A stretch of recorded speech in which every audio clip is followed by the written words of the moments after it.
Sandwich, brother? Here you go. I like them.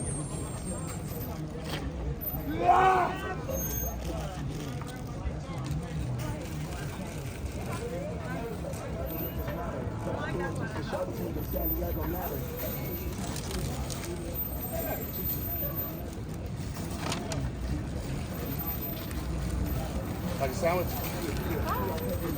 That's all you got? Yeah.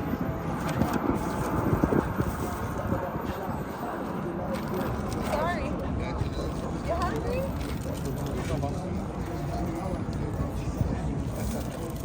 I want the Cheetos, those are the hot Cheetos. Sorry, I wasn't too No, you're good, you're nasty. good.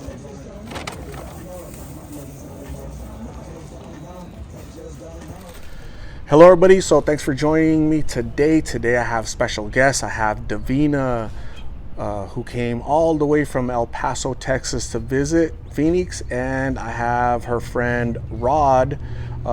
She came out here to visit him, and we were together this morning, and we went to go see some of the folks out here in Phoenix that are lost in Phoenix, and we were also in the zone, right? The zone is the area in downtown Phoenix where it's a designated area around the CAS, or Central Arizona Shelter Service, that provides necessities for the homeless population.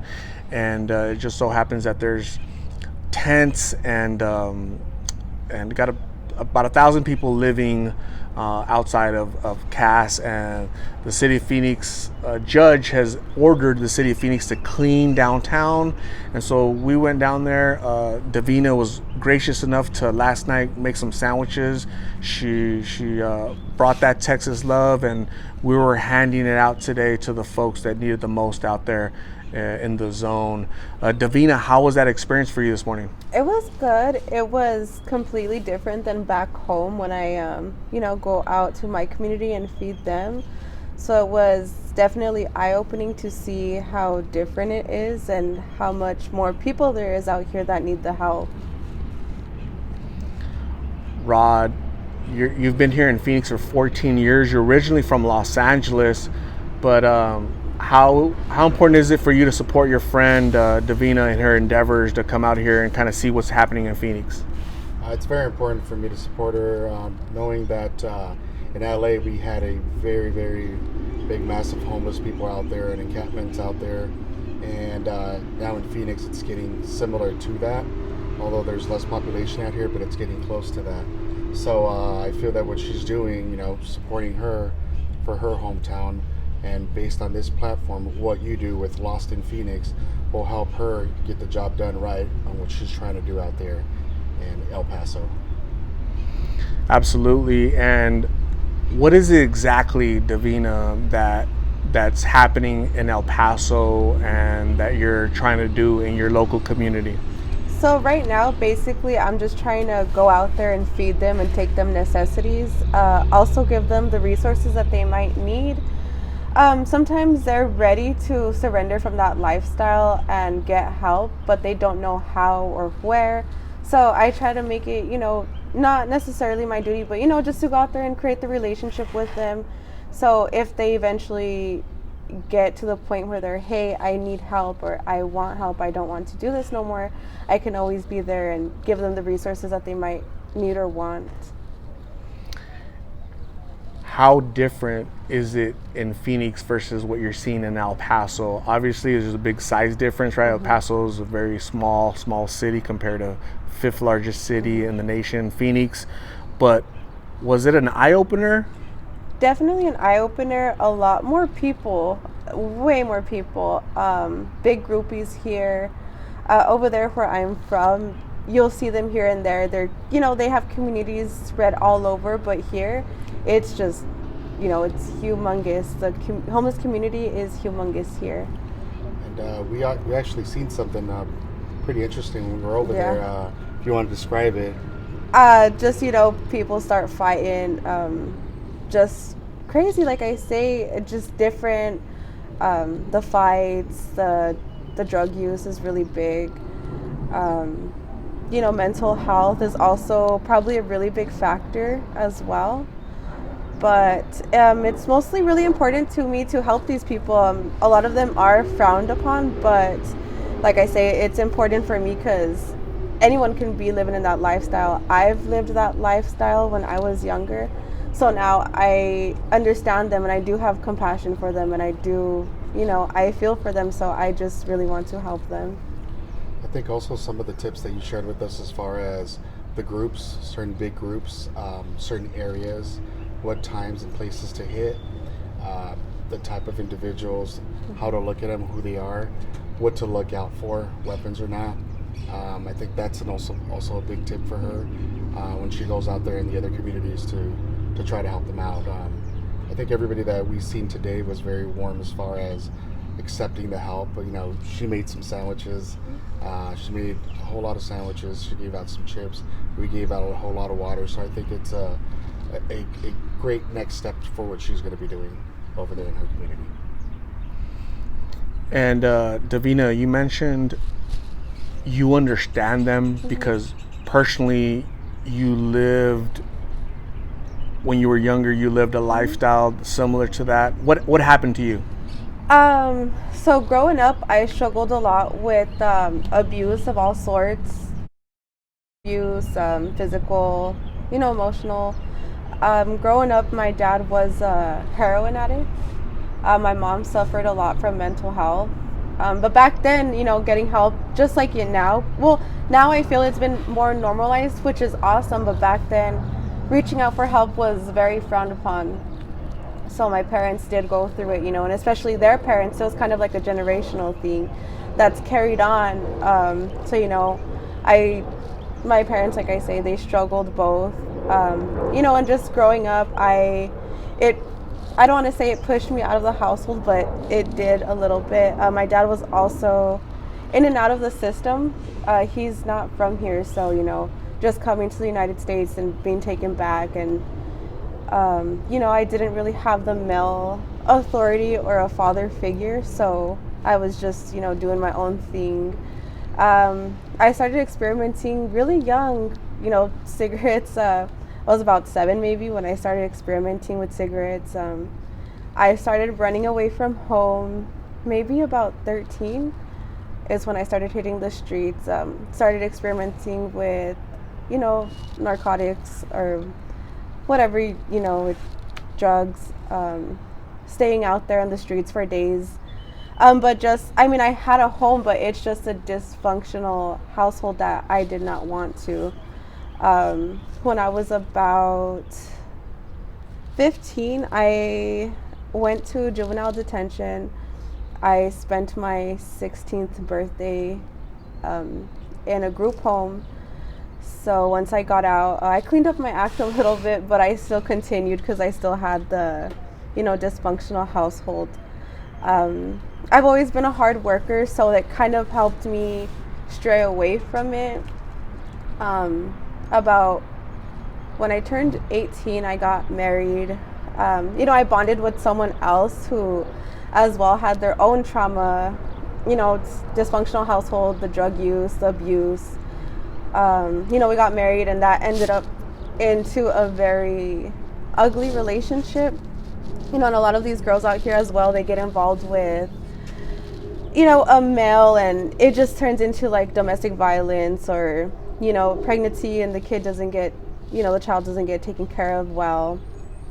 But yeah, like I said, I got involved with someone else who was dealing with their own trauma and it did lead into a very verbally, mentally, physically abusive relationship, like I say, until I decided I wanted to do better for myself. Even as well in the marriage, I still struggled a little bit with drug use and a little bit after. But like I said, just always being a hard worker, it kind of kept me away from getting really stuck. I was still active, but like I say, using but still active. Until finally I was tired of the life. I stopped it. I had still smoked for a while, but I had gotten very sick to where I thought I was going to lose my life. I stayed in the hospital for about a week. my lungs were giving out on me. So after that, I just completely, cut everything out. I also have gotten closer to God. That also has helped me so much to create the relationship with God, and it's opened a lot of doors for me, and that's why I feel, I guess, I feel it's good for me to go out there and help these people because I understand them, because I've lived through that. And sometimes all you need is like a helping hand or a shoulder to lean on, and that's okay. I try not to force or bring up the topic of help or religion. Just starting off with like a simple relationship and a meal is basically what I think is a good, gateway to building the trust and building the relationship. And I have built many relationships out there in my community with the people that I go see, and knowing their names, knowing their stories. It's really nice. I love it. Devina, unfortunately, the story that you just relayed, I've heard it before. It's that generational curse, trauma, starts at an early age, and we need to do a better job, especially in the Hispanic community, Right. of offering help, recognizing the victimization that's happening behind closed doors, right? There shouldn't be a stigma behind any of that, right? Come out and talk about it, right? So that we can stop it from going on to the next generation, right? We do a really poor job in the Hispanic community of talking about airing that out. This would happen to me, and I'm saying it so it doesn't happen to anybody else, right? So we, maybe past generations have kept that to themselves, but when they do that, you're not creating awareness that potentially there, right? So I want to give you a lot of credit, Devina, for having the courage to recognize the trauma that you've lived through. You didn't do anything wrong. What addiction were you battling when you were in addiction? What was it? Different sorts. One that I will talk about, since I feel this is relatable to what's going on here in Phoenix. Back when I was in school, spice, it's a synthetic marijuana. It was real big back then when I was in school. And I feel here in Phoenix it's relatable because fentanyl is very, it's everywhere. And I feel a lot of kids, just like I say, spice was very in when I was in school. So a lot of my friends, a lot of people that I was around, a lot of bad influences were smoking it. So just like I say, it's relatable here in Phoenix. A lot of kids are smoking it, getting their friends to try it just to be fit or, to fit in. So I feel that's, how I relate a lot. How did you overcome your addiction? Was it just one day you're like, you know what, I'm sick of this lifestyle? Well, when I was smoking spice, I had went to the juvenile detention center. So right there was just kind of a one day to the next. After, when I was, a little bit older, it kind of was a cold turkey kind of thing. Just got tired and I said no more. Especially, like I say, getting closer to God, it's given me a lot of, I guess, willpower to just say no more. Yeah, amen. I've interviewed people and they said God has opened the doors, opened up my eyes, opened up my heart to accepting that I can't do it alone, right? Sometimes you need that higher power to push you through those hard days, right? Because us as people, we're so vulnerable and so weak that we need that push, right? Devina, what advice would you give to the people that I interview? You're very familiar with Karla and her story, right? Her relationship, you kind of described it. The toxicity, the trauma, so they bond with another person that's lived that toxicity, that trauma. They come together because they think they're helping each other, they're supporting each other, but it might not be as healthy as they think, right? Right. So With that being said, you knowing what you've lived through, by you watching these interviews with these young people, that some of them might remind you of you. Right, yes. What are your thoughts on that? Well, the best advice I can give, look for help, get the help. It's not frowned upon. Things are different nowadays. Just get the help. Accept the help. When you're ready, it's there for you. And one thing I'd like to add too is she's very young as well, and it's a success story here. I feel that a lot of young youth out there are going through this and feel that they can't get out of it. There's no right time to do it, just like she did. And she is a success story and is doing something about it now. You as well, Art. You involve the community. With your show, Lost in Phoenix. I've had friends that I've seen on your show, and that are going through the same emotions. So I think I give my hats off to you, because Thank you. You did it and you're overcoming it. Thank you. You know what, Rod? Absolutely. Today, Devina, we celebrate you. We Thank celebrate you. your courage and your strength to not only open up and let people know where you've been, but here you are traveling for 8 hours, right? To come meet me, to come to the biggest shelter center in all of Arizona, to hand out food to people you've never met, but that's love, right? That's genuine love from you to your fellow humans that are out there suffering, right? Because you've been there. You understand their plight. You've lived it. And how many young people will hear this? They're at home right now. They're lost. They're confused. They might be experiencing trauma that you've experienced, and you're going to give them the voice, the courage to speak up, to go seek help, right? Because sometimes they can't do it alone. Right. But go ask for help, seek help. You deserve a better life, and let's not make it worse, right? We don't have to go into another toxic relationship. We don't have to go to toxic drugs. Let's help ourselves. And again, I congratulate you for being here, trying to do the most with your young life. What are your plans going forward? What do you want to do? So right now I am pushing to open up my own nonprofit. I actually have a little card. I did make my own website. It's called foodforfaith.info. Well, I actually had help. Let me correct myself. I had help to make my website, just to promote myself better. These are cards that I give out to help get donations. Right now, I do fund the meals that I give. I work 2 jobs right now. So that's how I get, or besides family that have helped me to donate clothing or food. But right now I am pushing for my nonprofit. Like I said, I am so close. I just need to finish gathering the funds for my 501.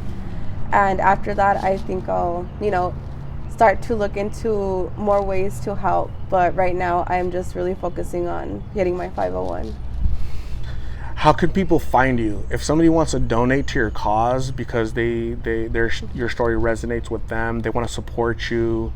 How can they find you to be able to contribute and help you? On my website, like I mentioned, foodforfaith.info, I do have a contact section where it has my email and my phone number, and it also gives a section where I could receive messages.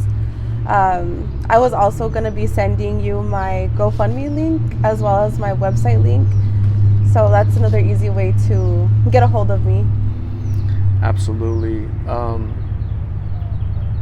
I think it's amazing. Thank you. I took the day off of work today because I really appreciated your commitment to come out here and meet me and help the people that are out here in Phoenix. And so I said, if she's making that commitment, I have to commit to spending a day with Devina and Rod to hang out and talk. And share tips, tricks, advice.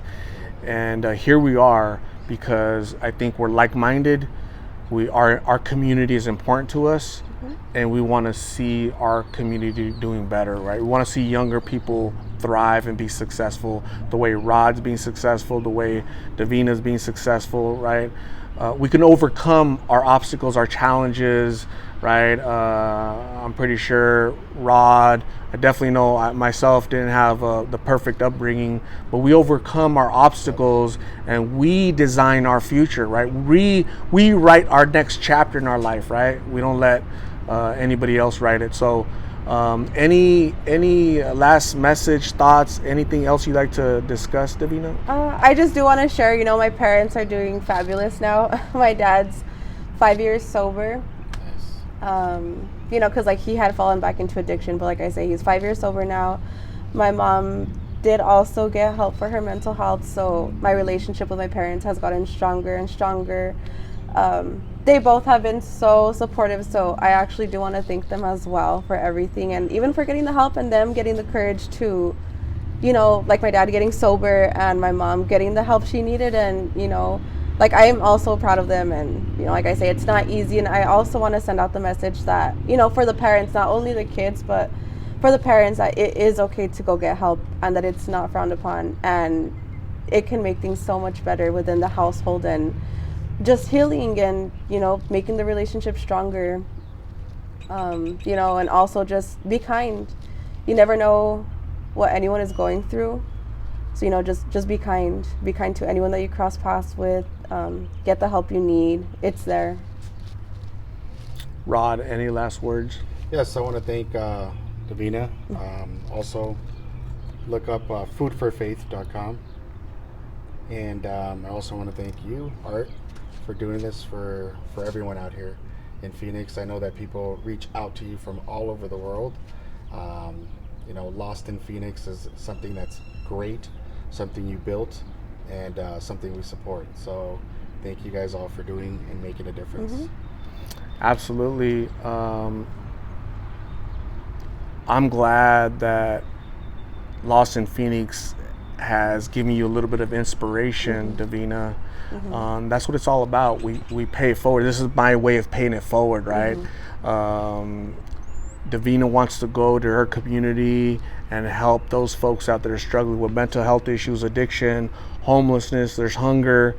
What can Devina do, right? How can we support Devina to do all these uplifting things in her community?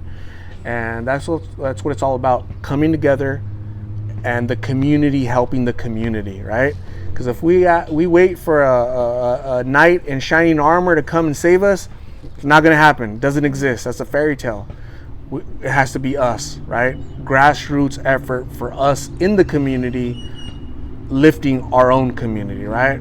So this is what it looks like. This is what that networking and partnership, and this is what it looks like, lifting each other up, right? Because a rising tide lifts all boats, okay? So I want to say thank you very much, Devina. Traveling so far. So far. That's admirable, right? You crossed Texas, you crossed New Mexico, you crossed here to Phoenix, right? Half of Arizona to get to Phoenix, and that's admirable. So that's how committed you are to helping the people in your community, okay? So El Paso is lucky to have you. I'm lucky to consider you a friend. Rod, thank you very much. It was a pleasure meeting you. Let's continue to talk, and what else can we do, right? Definitely So help each other out. Absolutely. I'm looking forward to it. I'll look for updates in the future from both of you. So again, it's been my pleasure. Thank you guys very much. Thank you. And have a safe trip, okay, Devina? Thank you.